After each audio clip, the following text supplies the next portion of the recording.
За никого не е тайна, че децата обичат комикси и много лесно посягат към тях.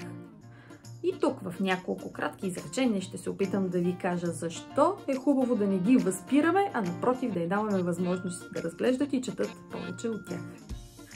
За радост на нас, родителите, комиксите засилват интереса на децата към четенето. И те преминават от комиксите към уния големи, дебели книги, в които ние като видим, че децата ги хващат и почваме щастие! И да не забравяме, комиксите са обявени за деветото изкуство на света и истински шедьовър, когато е направен както трябва. В издателство Пурко сме подбрали точно такива издания. Поредицата Хилда, поредицата за мумин-тролите на Тове Янсон, безумно сладката поредица Анана.